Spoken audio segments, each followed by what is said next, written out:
तो इस एपिसोड की शुरुआत में हम देखते हैं उसी घर को जहां एम्परर रुका हुआ होता है। फिर हम देखते हैं कि एम्परर बिल्कुल पसीने में भीगा होता है और उसकी बॉडी कांप रही होती है, क्योंकि अगर किसी को चाइल्ड ऑफ ब्लड का पावर चाहिए तो उसे अपना खून देना पड़ता है और तब तक देना पड़ता है जब तक दोनों की स्पिरिट एक नहीं हो जाती। और फिर वो सोचता है मेरा बहुत खून बह चुका है और मुझे अभी चक्कर भी आने लगे हैं, पर मेरे पास बस यही एकलौता मौका है। अगर मैंने अभी हार मान ली तो सब खत्म हो जाएगा और अगर इसे एक बार शुरू कर दिया तो इसे बंद नहीं किया जा सकता।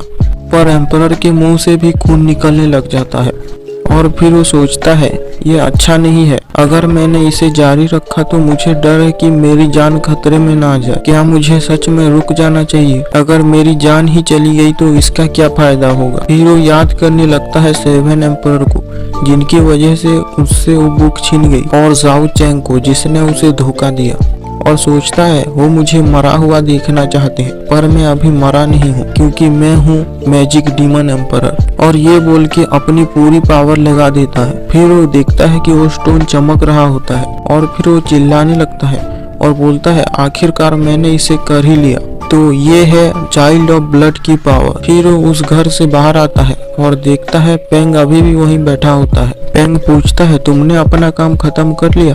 काई फैमिली के लोग हमें लेने आए थे। तो एम्परर बोलता है पेंग क्या तुम लगातार 10 दिनों से यही हो? पेंग बोलता है हाँ, क्योंकि मैं चाहता था कि तुम्हें कोई परेशान ना करे। तो एम्परर बोलता है शुक्रिया पेंग, तुमने मेरे लिए इतनी मेहनत की। फिर पेंग बोलता है तो अब हम चले यहाँ से, मिस को हम और इंतजार नहीं करवा सकते। एम्परर पूछता है तुम्हें नहीं जानना कि मैं 10 दिनों से वहाँ क्या कर रहा था? तो पेंग बोलता है नहीं, मुझे नहीं जानना, और मुझे पता है जब टाइम आएगा तुम मुझे बता दोगे। अब चलो, मिस इंतजार कर रही होगी। फिर एम्परर स्माइल करते हुए सोचता है बिना किसी वजह के इतना भरोसा, ये मैंने इसके पहले कभी अपनी लाइफ में नहीं देखा था। फिर वो काई फैमिली के घर में पहुंचते हैं और वो लोग अंदर जा ही रहे होते हैं कि वहाँ के गार्ड उन्हें रोक देते हैं और बोलते हैं तुम लोग कौन हो? तुम्हारी हिम्मत कैसे हुई वहाँ आने की? तो पेंग बोलता है मैं पेंग टोंगली हूँ और मैं हूँ लू फैमिली का गार्डियन और ये है लू फैमिली का नौकर। तो एम्परर सोचता है अब मैं इनका नौकर कब से बन गया? पर वो सब जाने दो,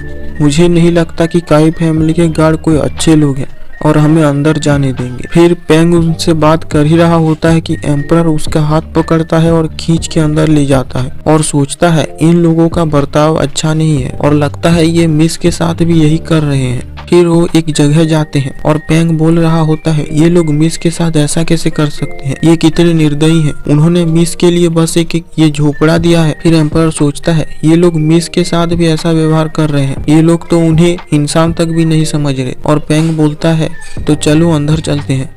और फिर वो अंदर जाके देखते हैं कि प्रिंसेस का भाई एक जगह उदास होकर बैठा होता है और वो जैसे ही पेंग को देखता है उसके पास जाके उससे गले लग जाता है। फिर एम्परर पूछता है बच्चे तुम्हारी बहन कहाँ गई?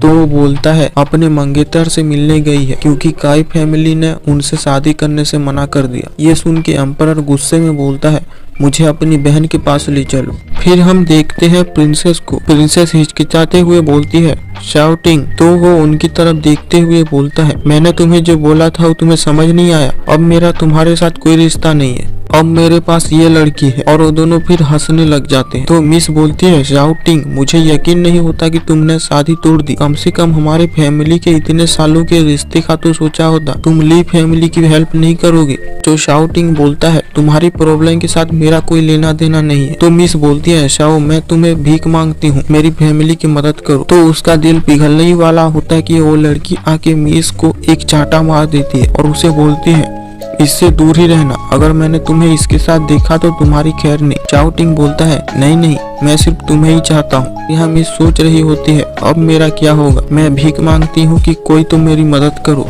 तभी वहाँ एम्परर आ जाता है और उन दोनों को जोर से मारता है और बोलता है कमीनो तुम्हारी हिम्मत कैसे हुई मिस के साथ ऐसा करने की। और इसी के साथ ही ये एपिसोड एंड हो जाता है।